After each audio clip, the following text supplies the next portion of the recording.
Choosing the right supplements can have a significant impact on your muscle gain. Especially coming from a natural standpoint, you want to have every competitive advantage that you can get when it comes to building muscle. So my goal for today's video is to give you guys a breakdown of the supplements that I take personally and that have helped me in my journey. This way you can avoid a lot of the crap that's on the shelves today. Previously working at a supplement store for 6 years, I've been able to see it all. There's so much marketing in the supplement industry to sway you towards certain supplements that have crazy claims, and I've been able to see customers time and time and see how supplements work for them, so I can also take from their experience as well. So number one, we want to start with a good protein powder. We know that protein itself is essential for rebuilding muscle and repairing muscle tissue, but whey protein in particular has certain amino acids in it that are going to be very effective in terms of building muscle. And it's very important that you choose the right protein powder that is aligned with your needs. So first off, we're going to talk about whey protein isolate. This is also known as a fast absorbing protein. A typical protein isolate sits at about 120 calories per scoop, and you're going to get about 25 grams of protein per serving. We want to choose a protein post-workout that is very fast absorbing and has the quickest impact on protein synthesis. Whey protein isolate is processed in a way to remove the lactose and the fat from the protein. So without those other nutrients slowing down absorption, the protein is able to get into your system as quick as possible. Now, if you're starting off very skinny, then a mass gainer can be something that you really benefit from. A mass gainer will sit typically around 250 calories a scoop, and they'll usually recommend that you take 2 to 4 scoops a day. Personally, I would just stick with 2, otherwise it gets crazy expensive. Now, one thing to keep in mind when you're buying a mass gainer is you want to find one with clean ingredients in it. At the end of the day, you want to maximize your muscle gain and minimize your fat gain at the same time. And with these other protein powders that are packed with cheap carb powders and a lot of sugar,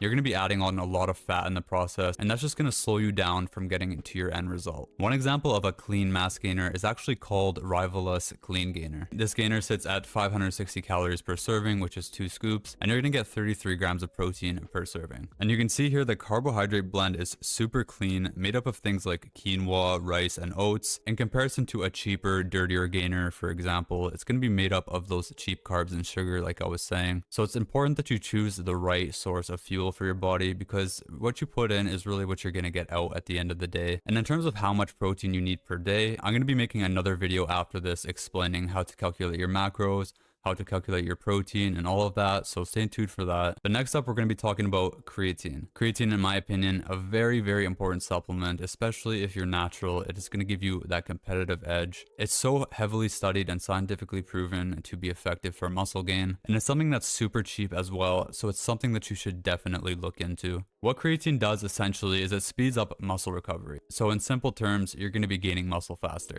All you got to do is take 5 grams of creatine monohydrate a day, or you could do something called a loading phase, and that's going to be 20 grams for your first week, and then 5 grams every day after that. If you guys are interested in how all of that works and you want more of a breakdown, you can check out my simple guide to creatine video. Now, there's 2 types of creatines that you could consider. One of them that's going to be leaning more to strength gain, called Crealkaline, and then one of them leaning more to mass gain, which is creatine monohydrate. As you can see from this study, Crealkaline showed a rise of strength of 10.7% compared to creatine monohydrate's 8.3%. So like I said, if strength is your main priority, then Crealkaline could be something to consider. Now, one of the major disadvantages of Crealkaline is it costs 3 to 4 times as much as creatine monohydrate. Crealkaline is going to reduce water retention. It's a buffered form of creatine. So if you're one of the few that experiences stomach cramps or bloating from creatine, then Crealkaline again is going to be a good option for you. But there's not many people who do experience that if they're taking it correctly. Like I said, just taking 5 grams a day. And water retention is one thing that's very important in the whole process of how creatine works. That helps with the absorption and the creatine getting delivered to your muscles. So for that reason, creatine monohydrate is going to be more effective for mass gain. If strength is your main priority and you just want to preserve your mass, then Crealkaline can definitely be a better option for you. Now, don't be scared of the whole idea of water retention. It's not like you're going to turn into a balloon or you're going to turn super fluffy or anything like that. I've taken creatine year round for a long time, and I've been able to sustain a lean body throughout the whole period, so don't worry too much about that. Next up, something that's very important for me is a pre-workout. Now, you might think that pre-workout is just a luxury supplement, but there's actually a lot of benefits in terms of muscle building that come along with it. And I'll explain how my thought process goes with this. There's amino acids in it, like beta-alanine, for example, that's going to reduce muscle fatigue. So you're going to be able to push out those extra few reps in the gym. And of course, doing more damage to your muscle in the gym is going to turn into better gains. And then citrulline, for example, that's in every pre-workout, it's going to help force more blood into the muscle. And the greater the blood flow, the faster oxygen and nutrients can reach your muscles during exercise. And better blood flow, of course, means better pumps, and we all love a good pump. That's something for me that is super important, and it definitely motivates me in the gym when I have a good pump. And then caffeine, of course, that's in every pre-workout, unless you get a stimulant-free one. That's going to help with energy and focus. And when you're getting all these benefits that you get when you take a pre-workout, like the energy, focus,